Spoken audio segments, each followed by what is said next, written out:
उपस्थित सर्व भाविक आणि सज्जन, सर्व समर्थ सेवेकरी आणि परिवार, आज गुरुवार, प्रति आठवड्यात गुरुवार आणि रविवार कार्याचा कामकाजाचा दिवस आणि स्वामींच्या जनता दरबाराचा दिवस. गेल्या अनेक शतकांची परंपरेनुसार या ठिकाणी देशाच्या, राज्याच्या, जगाच्या सीमारेषा ओलांडून असंख्य भाविक आणि सेवेकरी स्वामींच्या चरणावर नतमस्तक होऊन येणाऱ्या अनुभूतीला सामोरं जाऊन आपल्या अनुभूतीतून दिव्यानं दिवा लागण्यासाठी, ज्योतीनं ज्योत लागण्यासाठी, हा देश, हे जग स्वामीमय होण्यासाठी प्रयत्नशील असणारे, वेळ देणारे असंख्य भाविक आणि परिवार आज आपल्यात उपस्थित आहेत. आज गुरुवार आहे. सकाळी भूपाळीनंतर आपण सामुदायिकरित्या या कलियुगाचं प्रधान दैवत भगवान स्वामी महाराज आहेत. भगवान दत्तात्रेय त्यांनी घेतलेले सर्व आविष्कार, त्याला कारणीभूत स्वामीच आहेत. म्हणून त्यांचं स्वामी चरित्र सारामृत याचं आज आपण सामुदायिकरित्या पठण केलेलं आहे. तत्पूर्वी आमच्या प्रतिनिधींनी सेवेकरी होण्यासाठी जे मागा हात वरती केले होते, पैकी आमच्या एका प्रतिनिधीनं स्वामी चरित्र सारामृताचा ओळख परिचय करून द्यावा. हे स्वामी चरित्र 21 अध्याय आहे. हे 1915 साली या ग्रंथ निर्माते विष्णू बळवंत थोरात, राहणार पालशेत, जिल्हा रत्नागिरी, आणि सुदैवानं आज रत्नागिरी जिल्ह्यातले सेवेकरीसुद्धा इथे आलेले, पाणी पाऊस बाजूला ठेवून ते यज्ञभूमीत बसलेले. त्यांनी समोरच्या सभामंडपात येऊन आपला परिचय देऊन सिंधुदुर्ग, रत्नागिरी, रायगड हे पावसाचे जिल्हे आहेत. अतिवृष्टी असूनही त्यांचं मन, त्यांची इच्छा, त्यांची श्रद्धा स्वामींच्या चरणावर आहे. म्हणून ते सेवा रुजू करण्यासाठी या ठिकाणी आलेले आहेत. आज संत ज्ञानेश्वर महाराज पालखी प्रस्थान आळंदीहून होते. गेल्या 707 शतकापूर्वी महाराष्ट्राला भक्तीचं, ज्ञानाचं, कर्माचं मार्गदर्शन करणारे ज्ञानेश्वर भावंड, त्यांचं चिरकाल नाव आपण का घेतो? आज 7 शतकं झालेली आहेत, तरी काहीतरी असल्याशिवाय शतकानुशतक संत मालिकेचं नाव निघण्याला काही कारणं आहेत. त्यामागे काही त्याग आहे, त्यामागे काही ऊर्जा आहे, त्यामागे आपली श्रद्धा आहे, भक्ती आहे. त्याशिवाय हे नाव निघू शकत नाही. म्हणून आज पालखी प्रस्थान आळंदीहून होतं आहे. उद्या 20 जून रोजी मातोश्री ही ज्यांनी हिंदवी स्वराज्य घडवणारे महापुरुष, त्यांना जन्माला आणलं, त्यांचं संगोपन केलं, त्यांच्यावर संस्कार केले, आणि शिवछत्रपतींच्या मातोश्री जिजाऊ साहेबांची उद्या 20 तारखेला पुण्यतिथी आहे. यापूर्वी मागील महिन्यात त्यांच्या जन्मगावी देशातील, राज्यातील आमच्या भगिनी वर्गांनी एक सत्संग मेळावा त्या मातृतीर्थावर घेतलेला होता. आणि त्यांचा जीवनादर्श देशभरात, जगात आणि 7 समुद्रापलीकडे जिजामातेचा जीवनादर्श आमच्या भगिनींनी नव्या पिढ्यांपर्यंत पोचवण्यासाठी हा सारा खटाटोप. म्हणून हिंदवी स्वराज्याचे संस्थापक छत्रपती शिवाजीराजांचं हे महान कार्य आपण न कळत एक धर्माचं, देशाचं आणि संस्कृतीचं काम स्वामींच्या आशीर्वादानं करत आहोत. आणि हा स्वामींचा आशीर्वाद त्यांना कसा लाभला हे कदाचित इतिहासाला माहीत आहे की नाही मला माहीत नाही, परंतु 1674 साली प्रत्यक्ष गाणगापूरहून भगवान नरसिंह सरस्वती स्वामी महाराज छत्रपतींच्या राज्याभिषेकाला आले. त्या राजसिंहासनावर सर्वप्रथम मातोश्री जिजाऊ साहेबांना बसवलं. त्यांचं तोंड भरून खूप कौतुक करून आशीर्वाद दिला. अशी राजमाता, अशी लोकमाता जगात देशात होणे नाही असं त्यांच्या मुखातून वाक्य निघाले. आणि तदनंतर छत्रपतींना त्या राजसिंहासनावर बसून खूप मोठा आशीर्वाद दिला. मला वाटतं एवढा मोठा आशीर्वाद कुठल्या देवाला मिळाला नसेल, माणसांना मिळाला नसेल, संतांना मिळाला नसेल. एवढा मोठा आशीर्वाद प्रत्यक्ष स्वामींनी शिवरायाला दिला. शिवबा, युग उलटतील, वर्ष उलटतील, दिवस उलटतील, परंतु उभं जग, हा देश, ही संस्कृती तुझं नाव कधीच विसरू शकत नाही असा मी तुला आशीर्वाद देतो. म्हणून खरं तर आज 350 वर्ष उलटलेली आहे. 4 शतकं संपत आहेत. शिवरायांचं कार्य उलट बहरत चाललेलं आहे. याचा अर्थ काय? त्या कार्याला स्वामींचा आशीर्वाद आहे म्हणून चाललेलं आहे असं म्हणायला बिलकुल काटकसर अतिशयोक्ती करण्याचं प्रयोजन नाही. म्हणून आपणालाही कळकळीचं निवेदन आहे, हा देश, हा धर्म आणि ही संस्कृती ज्यांच्यामुळं टिकली त्यांचा जीवनादर्श आपण पुढील पिढ्यांच्या अंतःकरणापर्यंत कृपया पोचवावा एवढंच कळकळीचं सांगणं या कार्याच्या 18 विभागातला आहे. त्यातला पहिला विभाग मूल्य शिक्षण विभाग आहे, गर्भसंस्कार आहे, शिशुसंस्कार आहे. अशा गुरुजनांनी सर्वप्रथम आपला परिचय द्यायचा आहे. म्हणजे उद्या मातोश्री जिजाऊ साहेबांच्या निश्चित स्वर्गात त्या आपल्याला आशीर्वाद पाठवतील की आपलं वारसदार कोणीतरी महाराष्ट्रात, भारतात काम करतं आहे अशी त्यांना खात्री होईल. म्हणून या विभागाच्या वतीनं आपणाला जनजागृती, संस्कार केले तर संस्कृती टिकेन, संस्कृती टिकली तर धर्म टिकेन आणि धर्म टिकला तरच देश टिकेन हे वास्तव कोणालाही लपवता येत नाही. म्हणून आपणाला अत्यंत कळकळीचं सांगणं आहे, तुम्ही पुढील पिढ्यांवर संस्कार रोज करा. सणावाराला करू नका, रोज करा.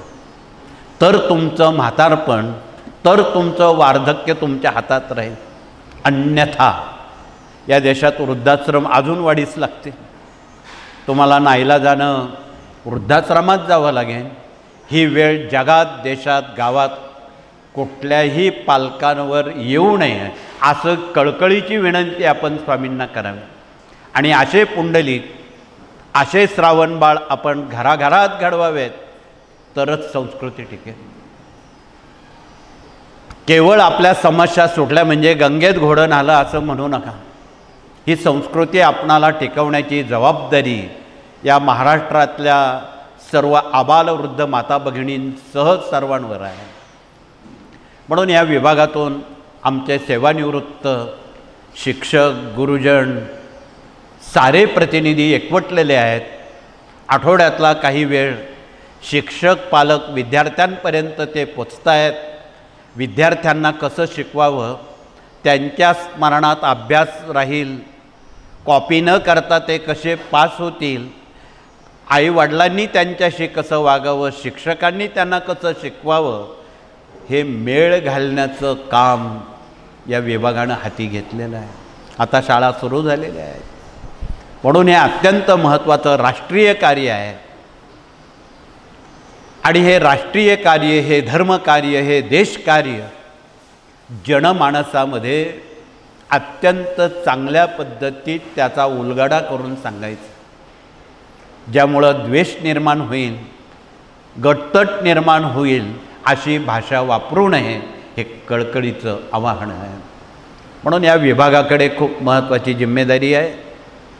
आपल्यात बसणारे काही गुरुजन प्रतिनिधी असतील, त्यांनी आपण होऊन या विभागात काम करावं आणि या देशात एक संघ, एक संत, भारतीय संस्कृती तिचं आचरण करावं, इतरांपर्यंत पोचवावं, हा उद्देश या विभागाचा आहे. हे फार मोठा एक मिसाईल आहे. इतर जे मिसाईल लढाईत वापरतात ते माणसं मारण्यासाठी आहे, पण हे मिसाईल आहे माणसांना सुसंस्कारित करून सुरक्षित करण्याचं हे मिसाईल आहे. म्हणून हे आध्यात्मिक मिसाईल आहे. अशी ही 18 मिसाईल या कार्यानं घराघरात, मनामनात, गावागावात, केंद्राकेंद्रात निर्माण करण्याचं काम सुरू केलेलं आहे. यात जात पात, उच्च नीच, कनिष्ठ श्रेष्ठ हा कुठलाही दुजाभाव नाही. स्वामींच्या कार्यकालात गेल्या शतकामध्ये माणूस नावाची एकच जात आहे आणि माणुसकी नावाची एकच संस्कृती आहे, तिलाच मानव किंवा सेवेकरी म्हणतात, असं घोषवाक्य स्वतः स्वामींचं आहे. म्हणून आपणाला निवेदन आहे, आपण सारे भोळे बाबडे माणसं, उच्च नीच श्रेष्ठ कनिष्ठ या बाबी मनातही येऊ देऊ नका. म्हणून आपणाला कळकळीचं निवेदन आहे. असे हे 18 मिसाईल आपल्याला घराघरात मनामनात पोचवायचे आहेत. तर दुसरं मिसाईल प्रश्न उत्तर विभागाचं आहे. हे मिसाईल आम्ही का नाव दिलं?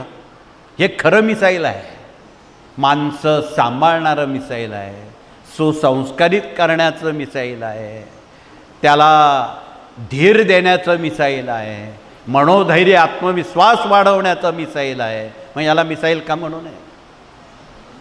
हे संवारक नाही. म्हणून हा दुसरा विभाग प्रश्न उत्तर प्रतिनिधी आलेले आहेत. ते दिवसभर आरती, संध्याकाळच्या आरतीपर्यंत आलेल्या भाविकांचे अश्रू पुसणं, त्यांना सन्मार्गाला लावणं, आपण लिहून दिलेल्या समस्यांचा उलगडा करणं, हे काम निरपेक्ष मनानं, निस्वार्थ बुद्धीनं आणि पारदर्शक कृतीनं हे व्रत घेऊन हे प्रतिनिधी, भगिनी आणि पुरुष प्रतिनिधी आपल्यासमोर उभे आहेत.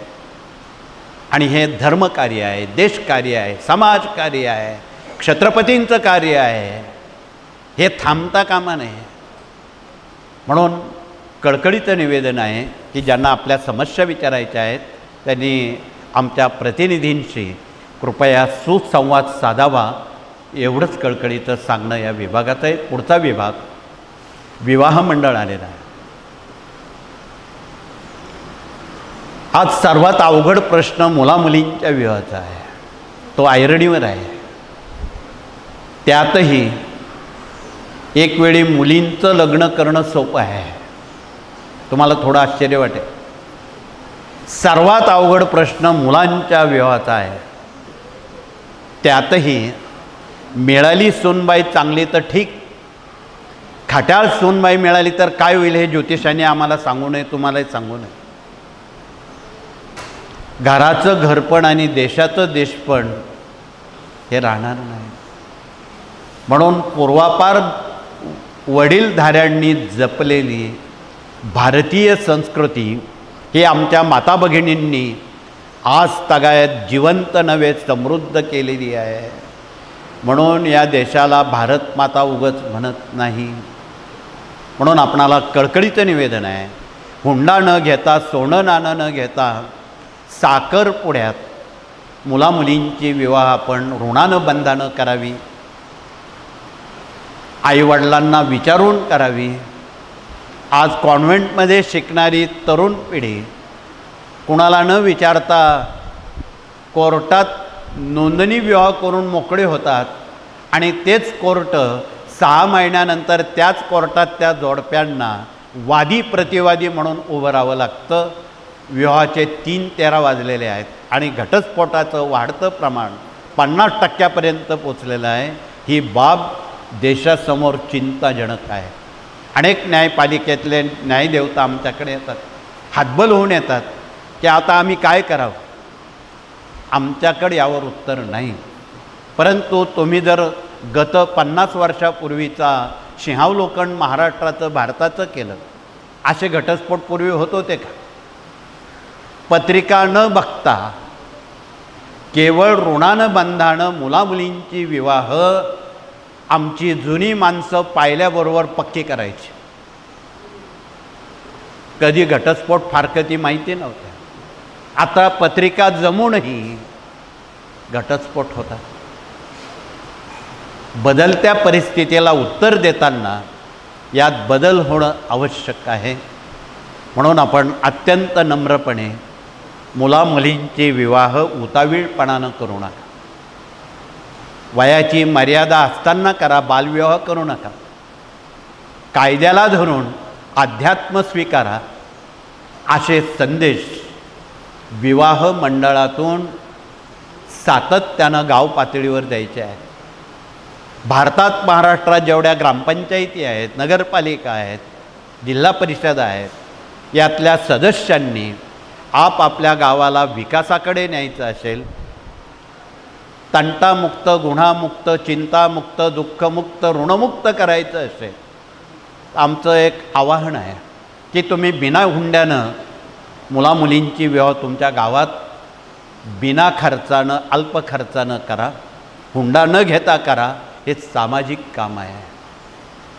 तुमचं आयुष्यभर लोक नाव घेतील. आणि त्यातही अजून एक दुसरी जबाबदारी आहे.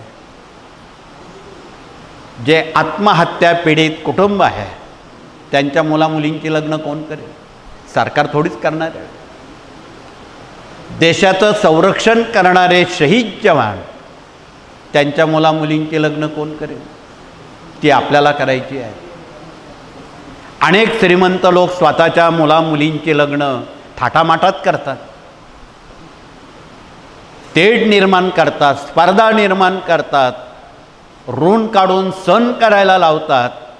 या गोष्टी कृपया कायमच्या बंद व्हाव्यात, अशी एक सामाजिक चळवळ या कार्यानं हाती घेतलेली आहे.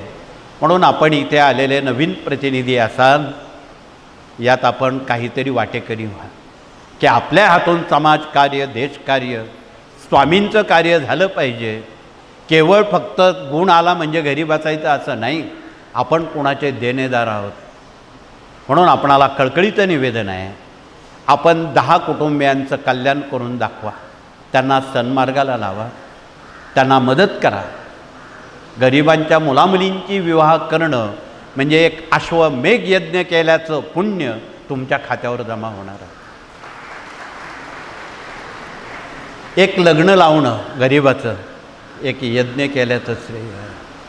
अन्य कुठेतरी पार्टीत पैसे घालण्याऐवजी चांगल्या कामासाठी आपलं योगदान असावं, म्हणून आपणाला अत्यंत कळकळीचं सांगणं आहे. यात आपण भाग घेतला तर आपलं बघून बाकीचे लोक भाग घेतील. म्हणून गरिबांच्या विवाहाला आपण झुकतं माप द्यावं, हे कळकळीचं आवाहन. सरकार कुठे कुठे बघणार आहे किंवा हे कामं सरकारचे नाही, हे तुमचे आमचे कामं आहेत. म्हणून आपणाला कळकळीचं निवेदन आहे की प्रत्येक गावामध्ये विवाह मंडळं उभी करा. काही आडेल तर येथे उभ्या असणाऱ्या भगिनी प्रत्येक गावातल्या भगिनींना सहकार्य करतील, मदत करतील. विवाह मंडळ कसं उभं करायचं याविषयी मार्गदर्शन करतील. साधारण पोक्त वयाचे स्त्री पुरुष असतील, 50-55 वयाचे, त्यांनी आपण होऊन विवाह मंडळात भाग घ्यावा, हे कळकळीचं आवाहन. यावर खूप बोलता येईल, परंतु पुढचेही विषय आणि वेळ व्यापक आहे. पुढचा विभाग या ठिकाणी कृषी प्रतिनिधी आलेले आहेत. सध्या खरीपाचा हंगाम आहे. काही ठिकाणी पाऊस आहे, काही ठिकाणी अजिबात नाही. विदर्भात काही ठिकाणी अजून पेरण्या नाही, पाऊस नाही. हा असमतोल दूर करण्यासाठी पर्जन्य सूक्ताचं अनन्यसाधारण महत्त्व, ज्या जिल्ह्यांमध्ये पाऊस नाही, आमच्या बळीराजानं सहानुभूतीपूर्वक आपल्या नित्यसेवेत पर्जन्य सूक्त दिलेलं आहे, त्याचं कृपया मनापासून पठन केलं तर पेरणी खोळंबणार नाही. काही ठिकाणी इतका पाऊस झाला तर पेरणी करायला वेळ नाही, परंतु 2 दिवसात पाऊस तुम्हाला सुट्टी देईन पेरणी करण्यापुरती. घाबरून जाण्याचं कारण नाही. म्हणून आपण पर्जन्य देवतेला अशी विनंती पर्जन्य सूक्त म्हणताना करावी की अनावृष्टी अतिवृष्टी आम्हाला नको आहे, सुवृष्टी व्हावी यासाठी पर्जन्य सूक्ताचं पठन करावं हे कळकळीचं आवाहन आहे. खरीप हंगाम कसा करावा या संदर्भात या कृषी गीतेमध्ये मौलिक माहिती दिलेली आहे. त्यात माती परीक्षण कसं करावं, बीज पेरण्यापूर्वी मूठभर बी कसं रुजवावं, पाणी परीक्षण कसं करावं, त्यांना खतं कोणती द्यावी, रासायनिक खतं का वापरू नये, या साऱ्या बाबींची सूचना, मौलिक सूचना या कृषी गीतेत दिलेली आहे. ती आपण कृपया जाणून घ्यावी, समजून घ्यावी. शेतीच्या पडोशी भागात असणारी छोटी मोठी दैवत आहेत, काही क्षेत्रफळ संरक्षण करणारी दैवत आहेत, त्यांचा महासन्मान करावा. आमचे सर्व जाणकार बुजुर्ग शेतकरी आणि सेवेकरी पडोशी सर्वे नंबरमध्ये जिथे जिथे म्हसोबा, मावलाया, मुंजा, वेताळ, झोटिंग इत्यादी जी दैवतं आहेत त्यांना एक भाकरी, कांदा, चटणी, नारळ दरमहा अर्पण करतात. घरी प्रसाद आणायचा नसतो, तो तिथे ठेवायचा असतो. हे बुजुर्ग लोकांनी नव्या पिढ्यांना सांगावं, म्हणजे शेतीत नुकसान होणार नाही, तुमच्या कष्टाला यश मिळेल हे वास्तव लपवता येत नाही. यावर खूप बोलता येईल. येणेप्रमाणे आपण या ग्रंथाची जर आपण पानं चालली तर आपणाला निश्चितपणे शेतीविषयी जे अज्ञान आहे ते दूर करता येईल. आणि शेतीवर अवलंबून असणारे 55 लघुउद्योग आहेत. शेतकऱ्यांच्या मुलांना पायावर उभं करण्यासाठी शेतीत कसं कामकाज करावं याविषयी सूत्रबद्ध मार्गदर्शन कृषी महोत्सवातून शेतकऱ्यांच्या मुलांना केलं जातं. त्यात बचत गटांचा समावेश आहे. जो माल खूप पिकतो त्याचं वर्गीकरण करण्याचं शिकवलं जातं आहे. कांदा डाऊन झाला तर फेकावा लागतो. त्याच कांद्याची जर पावडर बनवली ती वर्षभर टिकते. अशा काही सुलभ बाबी संशोधनाच्या समोर आलेल्या आहेत. म्हणून आपणाला कळकळीचं निवेदन आहे की कृषी विभागाचं अनन्यसाधारण महत्त्व समजून घ्या. तर पुढचा विभाग त्या ठिकाणी डॉक्टर लोक आलेले आहेत आणि इथे प्रति गुरुवार रविवारी शेकडो रुग्ण असाध्य आजार, कॅन्सरसारखे आजार घेऊन येतात. हा दवाखाना नाही, हे स्वामींचं प्रधान केंद्र आहे, दवाखाना नाही. परंतु दवाखान्यात ज्यावेळी उपचार लागू पडत नाही, उपाय करूनही उपयोग नाही, शेवटची घटका म्हणून अत्यंत श्रद्धेनं ते रुग्ण स्वामी चरणाशी नतमस्तक होत आहेत.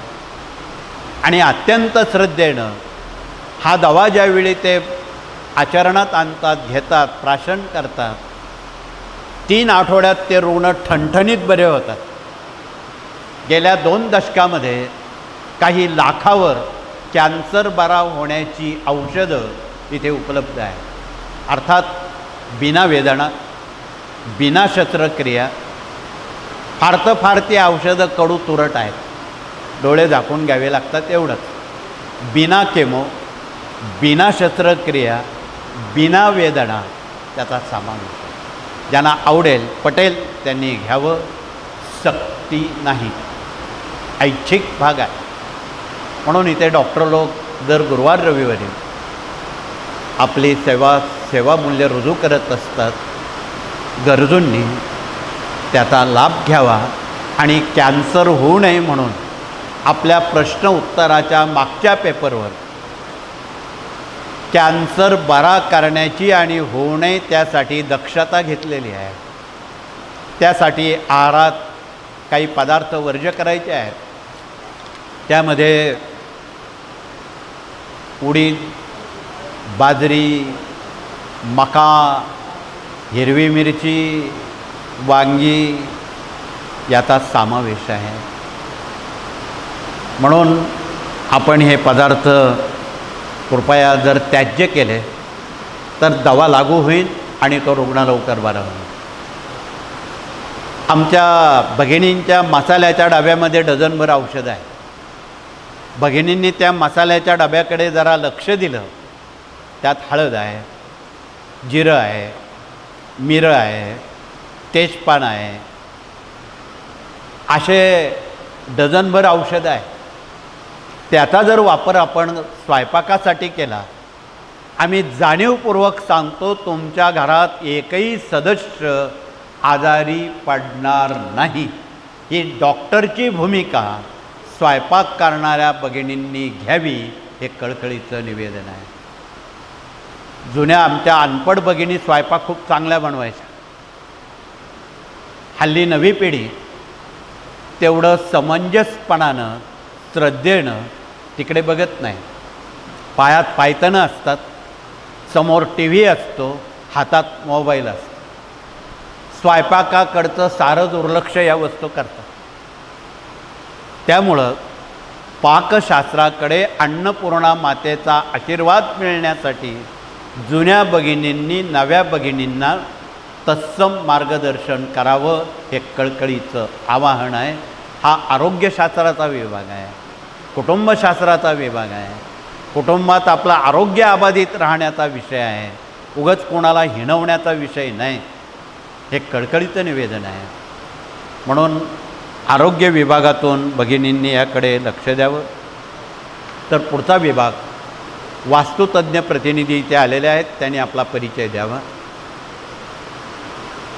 वास्तूचं वास्तूपण आणि रात्री डोकं टेकल्याबरोबर 4-5 तास कमीत कमी झोप आली पाहिजे, त्याला खरा श्रीमंत म्हणतात. अर्थात इथे बसलेले आलेले सर्व भाविक भगिनी खरंच श्रीमंत आहे असा आमचा दावा आहे. डोकं टेकल्यावर त्यांना 4-5 तास झोप येते, त्याला खरं श्रीमंत असं गीतेत आणि टिळकांनी सुद्धा म्हटलेलं आहे. त्याला खरा श्रीमंत म्हणतात. आज जे जगात मोठे श्रीमंत असणारी माणसं रात्री 2-2, 3-3 वाजेपर्यंत झोपेच्या गोळ्या खाऊ नये, त्यांना झोपा येत नाही, ते कर्मदरिद्री आहे, ते श्रीमंत नाही. परंतु इथे बसलेले सारेच भगिनी पुरुष मनानं श्रीमंत आहे असं म्हणायला अतिशयोक्ती नाही. म्हणून आपणाला निवेदन आहे, म्हणून वास्तूची रचना वास्तूप्रमाणे असावी. त्यात बंद पडलेली घड्याळं नसावीत. फुटलेले भांडे, तुटलेल्या चपला, फाटलेले कपडे, अडगळीचं सामान, ज्या वस्तू वापरतच नाही त्या घरात असू नये. आग्नेयेला पाणी, नैऋत्येला पाणी, नैऋत्येला प्रवेश, ईशान्य दिशेला टॉयलेट किंवा जिना आणि किचनला काळ्या रंगाचा दगड लावू नये, कडप्पा लावू नये. इथे बसलेल्या काही भगिनींच्या घराला हौशेनं काळा दगड लावलेला आहे. अशा भगिनींनी कृपया हात वरती करा, म्हणजे मला त्यावर उत्तर देता येईल. थोडेसे हात वरती आलेत, घरी जाऊन घाबरून जाऊ नका. पहिली गोष्ट, भीती इथेच सोडून द्या. घरी गेल्यावर एक ऑइल पेंटचा पांढरा किंवा पिवळ्या रंगाचा डबा घेऊन आणि जेवढा काळा भाग आहे त्याला पिवळा किंवा पांढरा करा. तिथेच 7:30 संपली समजा. म्हणजे इतकं सोपं हे शास्त्र तुमच्यापर्यंत आमच्या प्रतिनिधींनी ज्ञानदान 1 ते 4 मधून पोचवलेलं आहे. काळजी करण्याचं कारण नाही. म्हणजे आमच्या भगिनींनी जर ठरवलं, त्या स्वतः वास्तुतज्ञ होऊ शकतात, कुठेही न जाता. या ग्रंथाचा आधार घ्या, याची चित्र बघा आणि त्याप्रमाणे करा. हे कळकळीचं निवेदन आहे. यापेक्षा अजून सोपं काय सांगणार. तथापि पुढचा विभाग कायदेशीर सल्लागार म्हणून वकील आणि न्यायमूर्ती आलेले आहेत. कुठलंही स्वामींचं कार्य, धार्मिक कार्य, आध्यात्मिक कार्य हे कायद्याच्या चाकोरीतून करावं. म्हणून आपण यांचं मार्गदर्शन आपण कृपया घ्यावं. ज्यांना दैनिक, साप्ताहिक सेवा केंद्र निर्मिती करायची आहे त्यांनी कायद्याच्या चाकोरीतून वाटचाल करावी, हे कळकळीचं आवाहन. पुढचा विभाग या ठिकाणी प्रशासकीय कामकाज आणि प्रशिक्षण प्रतिनिधी समेत उर्वरित 8 प्रतिनिधी आलेले आहेत. त्यांनी देखील आपला परिचय देताना युवा प्रबोधन प्रतिनिधी, वेदविज्ञान प्रतिनिधी, देश विदेश अभियान प्रतिनिधी, दुर्ग अभियान प्रतिनिधी, स्वयंरोजगार प्रतिनिधी, पर्यावरण पूरक प्रतिनिधी, पशु गोवंश प्रतिनिधी, माहिती तंत्रज्ञान आणि याज्ञिकी प्रतिनिधी, एवढे प्रतिनिधी आहेत. हे कार्य केवळ 11 माळा जप आणि फोटो ठेवला आणि आरती केली एवढ्यापुरतं मर्यादित नाही. हे बाकीचं काम जनतेपर्यंत कोण पोचवेल? त्या कामाचे आपण भागीदार आणि पाईक आहात असं म्हणायला अतिशयोक्ती नाही. अतिवृष्टी टाळण्यासाठी, वादळ थांबण्यासाठी हा भगवा ध्वज काम करतो. आत्ता जो मृगाचा पाऊस हलका पडतोय तो जमिनीची भूक भागवण्यासाठी, वर्षभर पिण्याचं पाणी मिळण्यासाठी त्याची गरज आहे. यातून कुठलेही नुकसान होऊ नये अशी सुवृष्टी व्हावी म्हणून पर्जन्य सूक्ताचं वाचन करावं. वादळ थांबवायचं असेल तर या ध्वजाखाली बसून हनुमानाचं स्तोत्र वाचावं तथा हनुमान चालिसा वाचावा, हनुमानाचं लांगोलास्त्र वाचावं. हनुमानाची कितीतरी स्तोत्र आहेत, पैकी आपण ती करावीत. भूकंप जागोजागी अटळ आहेत. हे भूकंप यंत्र आहे आणि आपल्या पूर्वाचार्यांनी या देशाला सुरक्षित ठेवण्यासाठी या भुवनेश्वरला, ओरिसा राज्यात भूकंप देवतेचं स्थान निर्माण केलेलं होतं आणि आहे. आज त्याकडे भारतीयांचं पूर्ण दुर्लक्ष आहे. ते लक्षित करण्यासाठी आम्ही प्रत्येक गावामध्ये त्याच्या प्रतिकृतीची स्थापना मारुती मंदिरात किंवा सेवा केंद्रात केली तर वरील घटना टळतील. मनुष्य हानी, वित्त हानी टळू शकेल म्हणून याची रचनात्मक पद्धत आमच्या प्रतिनिधीकडून कृपया आपण समजावून घ्यावी आणि देशाला सुरक्षिततेकडे सहानुभूतीपूर्वक न्यावं, हा त्यामागचा महत्त्वाचा उद्देश आहे. येणेप्रमाणे हे सगळे 18 मिसाईल गावोगावी, घराघरात पोचवताना शेवटचा विभाग मराठी अस्मिता आणि भारतीय संस्कृती आमच्या माता भगिनींनी जिवंत नव्हे समृद्ध केलेला विभाग आहे. त्यांनी परिचय देऊन उभं राहावं. आलेल्या भगिनींना अत्यंत प्रेमानं मराठी अस्मितेबद्दल, भारतीय संस्कृतीबद्दल थोडंसं मार्गदर्शन करावं. खरं तर आज काही भगिनी अत्यंत आपुलकीनं 2 प्रश्न घेऊन आलेले आहेत. माझ्याकडे मागाशी शेकडो पेपर लेखी स्वरूपात आम्ही सोडवताना बघितले. त्यात मोठ्या प्रमाणात व्यसनाधीनता हा एक प्रश्न आहे, डोक्यावर वाढणारं कर्ज हा दुसरा प्रश्न आहे. हे बहुतांशी मोठ्या प्रमाणात आहे. मग बाकीचे जे प्रश्न आहेत, मुलांची शिक्षणं, आरोग्य, विवाह, अपत्य, कर्जबाजारीपणा, वास्तुविषयक, शेतीविषयक, व्यापारविषयक, नोकरीविषयक या साऱ्या प्रश्नांवर उत्तरं लेखी स्वरूपात दिलेली आहे. तथापि हे 2 प्रश्न बहुतांशी बऱ्याच भगिनींचे आहेत. त्यावर उत्तर देताना व्यसनाधीनता कायमची बंद करण्यासाठी हे रुद्रयंत्र आणि शंकराची पिंड आहे.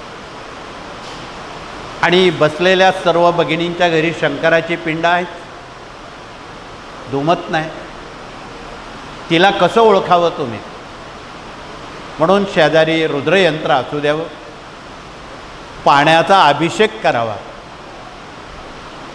त्यावर महिम्न आपल्या नित्यसेवेत आहे किंवा रुद्र आहे. पैकी आपण महिम्न किंवा रुद्र किंवा दोन्ही वाचले तरी चालतील, वेळेचा अपव्यय न करता. आणि त्या ताटात साचलेलं तीर्थ व्यसनाधीन, तापट, विकलांग, मांसाहारी, मद्यपी, धूम्रपी या लोकांना तुम्ही ते तीर्थ चहातून पाण्यातून प्यायला द्या. पिण्याच्या पाण्यात वापरा, सर्वांना वापरा. महिन्याभरात सुंटे वाचून खोकला जाईन आणि तुमचे सारे सदस्य शाकाहारी आणि निर्व्यसनी होते. हे कुणाला नको आहे? म्हणून इथे बसलेल्या भगिनींनी डोळ्यात तेल घालून पहिलं तुमचं कुटुंब निर्व्यसनी आणि शाकाहारी बनवा. बाकी सगळ्या समस्या आपोआप निर्मूलन होतील, यात संदेह नाही. दुसरा प्रश्न, वाढणारं कर्ज. दूरदृष्टिकोन नसल्यामुळं तथा स्पर्धेमुळं, या जीवघेणी स्पर्धामुळं अनेक लोकांनी डोक्यावर कर्ज केलेलं आहे. अनेक कारणं आहेत, ते कारणं आम्ही सांगणार नाही, तुम्हाला माहीत आहे. काही लोक ऋण काढून सण करण्याची सवय आहे. हे कुठेतरी थांबलं पाहिजे. म्हणून त्यासाठी श्रीयंत्राचा आपण वापर करावा. हे श्रीयंत्र आहे, हे लक्ष्मी नारायणांचं आसन आहे. लक्ष्मीचं वाहन कमळ आहे. तिला कमळ फार प्रिय आहे. कमळ पाहिलं की लक्ष्मी आपल्याला आशीर्वाद देते. परंतु एवढी कमळं तुम्हाला आता मिळणार नाही. तथापि कमळाच्या फुलातून प्राप्त झालेलं बी, त्याची केलेली माळ, त्याला कमळगड्डा म्हणतात. ती माळ त्या यंत्रावर अर्पण करावी. आणि दुसऱ्या हातात तुळशीची माळ भगवान विष्णूंना प्रिय आहे. त्यांना तुळसशिवाय दुसरं काही प्रिय नाही.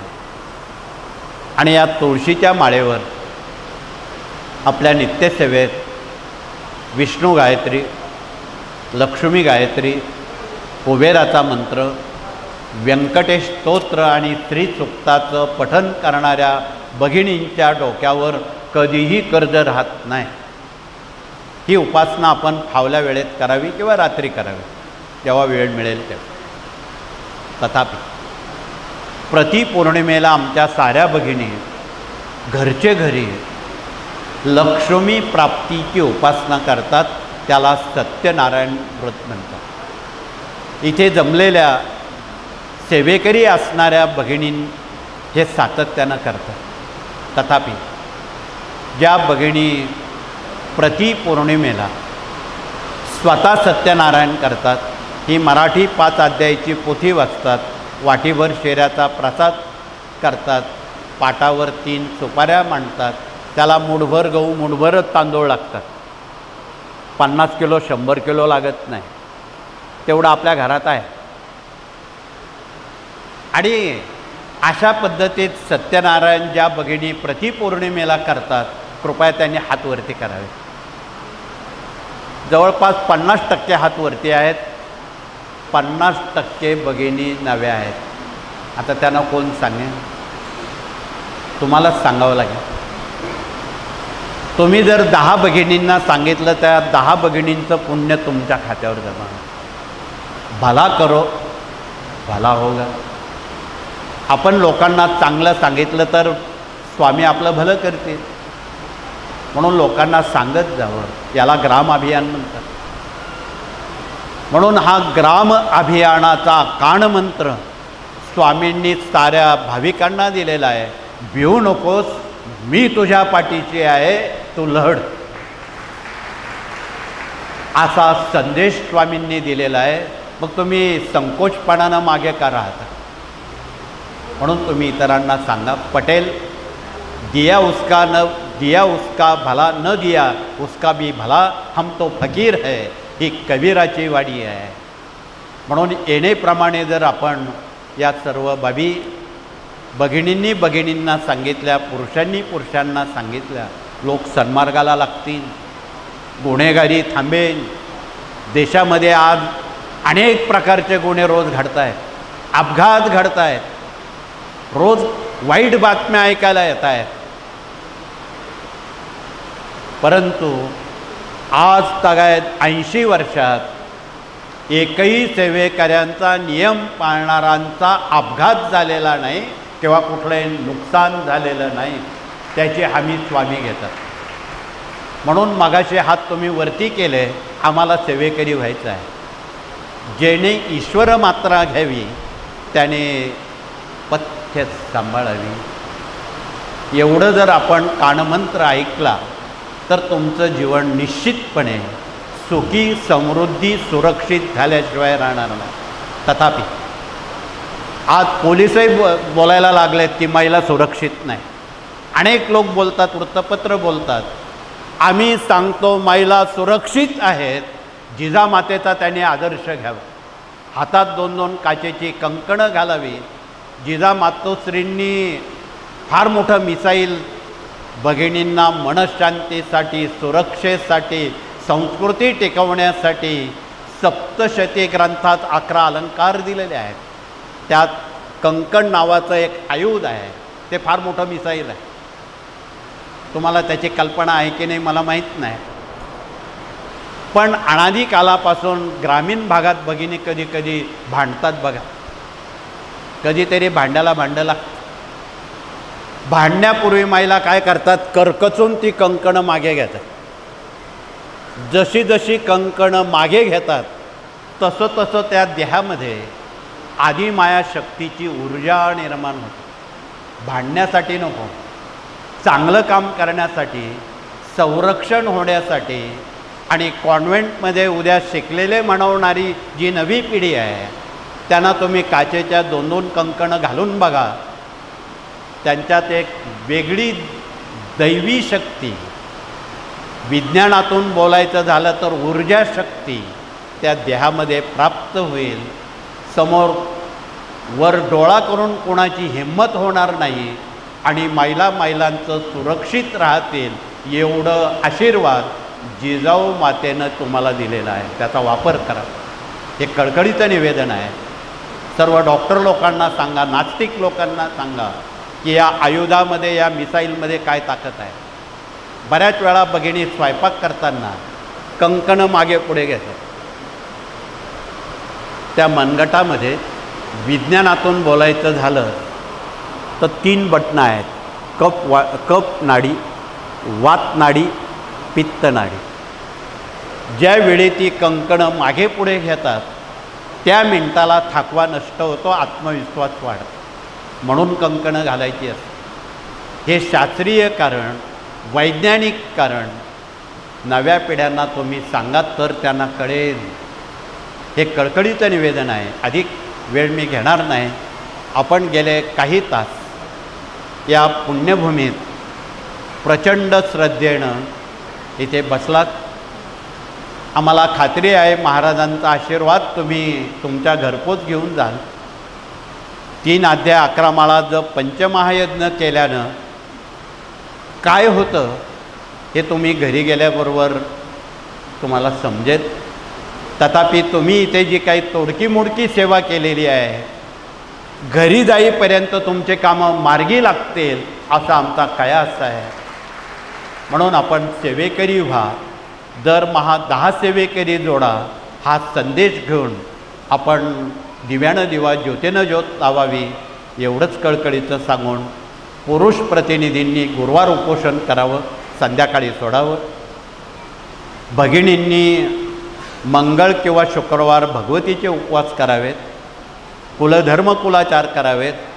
वर्षातून एकदा तरी खंडोबाला आणि देवीला जाऊन सन्मानित करावं तर स्वामी काम करते. हे पण लक्षात ठेवा. महाराष्ट्रात अजूनही अशी 90% कुटुंब आहेत की त्यांना देवीच माहिती नाही. खंडोबा माहीत नाही, मग कसं होणार? अज्ञानपणामुळं अनेक अनर्थ झालेले आहे, हे सांगायला नको तुम्ही सुज्ञ आहात. म्हणून आपण पहिलं देवी कोणती आहे, खंडोबा कोणता आहे, हे क्षत्रपतींनी लिहिलेल्या क्षात्रधर्मात त्याची अधिक माहिती आहे. इथे जे भाग्यवंत लोक आहेत, ज्यांच्याजवळ तो क्षात्रधर्म आहे, त्यांनी हात वरती करावे. धन्यवाद. ज्यांना कुळ गोत्र देवी माहीत नाही, क्षत्रपतींनी 350 वर्षापूर्वी आम महाराष्ट्राला, भारताला देवी खंडोबा शिकवलं, गोत्र शिकवलं, सर्वांना सज्ञानी बनवलं. ती परंपरा पुढे आपणाला नव्या पिढ्यांपर्यंत टिकवायची आहे, यातला बोध आपण कृपया घ्यावा. अधिक वेळ न घेता वेळेला आणि विषयाला विराम करण्यापूर्वी उद्या 21 जून योगिनी एकादशी आंतरराष्ट्रीय योग दिन आहे. उत्तरायण संपत आहे, दक्षिणायन सुरू होत आहे आणि 22 जूनला भागवत एकादशी आहे. त्या दिवशी सारे सेवेकरी भागवत ग्रंथ वाचतात घरचे घरी. यूट्यूबवर संध्याकाळी 7 वाजता त्याचं प्रकाशन होतं किंवा प्रदर्शित केलं जातं. आमच्या प्रतिनिधींनी तो छोटा भागवत त्याचा ग्रंथपरिचय करून द्यावा आणि जन्मजन्मांतरीचे शाप, ताप, दैन्य, दुःख, उपद्रव, संकट यातून मुक्त व्हावं, त्याला भागवत म्हणतात. म्हणून आपण आगामी 27 जून ते 4 जुलै या काळात जाणार आहोत भगवान श्रीकृष्णांच्या पुण्यभूमीत, ज्यांच्या पदस्पर्शानं मथुरा पावन झाली. तिथे 7 दिवसाचं भागवत पारायण आहे. ज्यांना 7 दिवस शक्य नाही, त्यांनी शेवटच्या दिवशी श्री चक्रराज पूजन सत्यनारायण सोहळ्यात हजेरी लावावी, त्यात सहभाग घ्यावा, एवढी त्यांना संधी मिळालेली आहे. जे भाग्यवंत पुण्यवंत असतील त्यांना भगवान श्रीकृष्ण निश्चित बोलवून घेतील, त्यांना स्वामींचा आशीर्वाद मिळेल असं म्हणायला अतिशयोक्ती नाही.